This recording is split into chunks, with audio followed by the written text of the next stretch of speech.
दोस्तों, आप में से ज्यादातर को भगवत गीता हिंदू धर्म का एक धार्मिक ग्रंथ लगता होगा, लेकिन वास्तव में यह इस सबसे बहुत ऊपर है। इसीलिए इसको न्यू जर्सी की सेटन हॉल यूनिवर्सिटी में कंपलसरी किया गया है और यूके की कैम्ब्रिज यूनिवर्सिटी में भी इसे पढ़ाया जाता है।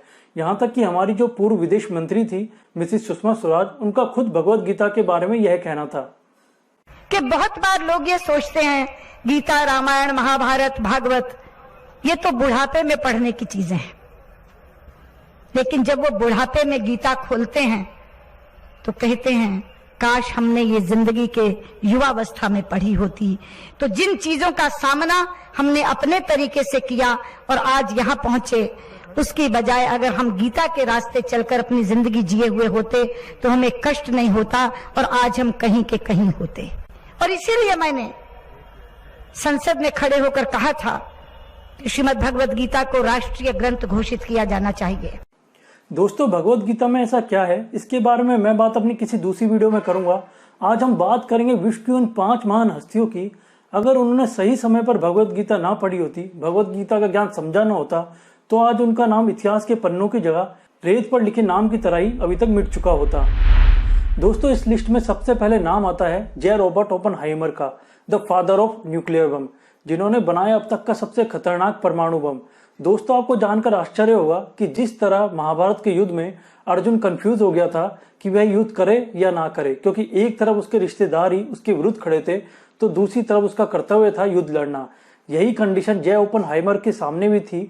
वह समझ नहीं पा रहे थे कि परमाणु बम बनाए या ना बनाए, क्योंकि एक तरफ उनकी ड्यूटी थी तो दूसरी तरफ उन्हें भी पता था कि यह परमाणु बम कितनी तबाही ला सकता है। लेकिन जब उन्होंने भगवत गीता पढ़ी और उसका भगवत गीता को समझने के लिए इन्होंने अलग से संस्कृत भी सीखी, जब उन्होंने उसका ज्ञान पूरी तरह समझा तो उनका मन एकाग्र हो गया, शांत हो गया। जब जाके उन्होंने परमाणु बम का आविष्कार किया। और आपको जानकर आश्चर्य होगा कि अगर डाटा की माने तो अगर परमाणु बम का यूज नहीं किया गया होता तो सेकेंड वर्ल्ड वॉर अभी और भी ज्यादा लंबा चलता, जिससे मरने वालों की संख्या अब की संख्या से लगभग दोगुनी होती। और परमाणु बम ही था जिसकी वजह से यह युद्ध रुक पाया। दोस्तों, इस लिस्ट में दूसरा नाम आता है सुनीता विलियम्स का, जो कि भारतीय मूल के अमेरिकन एस्ट्रोनॉट है, जिनके नाम वर्ल्ड रिकॉर्ड है एक ऐसी महिला होने का जिन्होंने सबसे ज्यादा टाइम स्पेस में बिताया हो। इन्होंने अपने एक इंटरव्यू में बताया कि वह 2 चीजें हमेशा अपने साथ रखती हैं, एक श्री गणेश की छोटी सी मूर्ति और एक भगवत गीता। यहाँ तक कि जब बात स्पेस में जाने की आई तो भी यह दोनों चीज अपने साथ ले गई। इसी की वजह से उनमें यह हिम्मत आ पाई कि वह यह विश्व कीर्तिमान बना पाए। तीसरे नंबर पर नाम आता है एक विश्व विख्यात साइंटिस्ट का, जिनका नाम आप बचपन से ही सुनते आ रहे होंगे, जिनका नाम है अल्बर्ट आइंस्टीन। भगवत गीता उनके लिए कितनी अहमियत रखती थी, इसका पता उनके इस बयान से ही लगता है, जिसमें उन्होंने कहा है कि मैं जब भी भगवत गीता को पढ़ता हूँ और एक गहरी सोच में डूब जाता हूँ और सोचता हूँ कि भगवान ने किस तरह से इस ब्रह्मांड की रचना की होगी, तो सब कुछ मुझे बहुत शानदार लगने लगता है। दोस्तों, चौथे नंबर पर नाम आता है एक ऐसे व्यक्ति का जो कि पूरे विश्व के लिए शांति दूत है, जिनके नाम पर अंतरराष्ट्रीय शांति पुरस्कार भी दिया जाता है। वो है हमारे राष्ट्रपिता महात्मा गांधी। दोस्तों, गांधी जी ने भगवत गीता के बारे में इतनी सारी बातें कही हैं कि इसके ऊपर अलग से एक किताब है जिसका नाम है the Bhagavad Gita according to Gandhi, जो कि खुद महात्मा गांधी द्वारा लिखी गई है।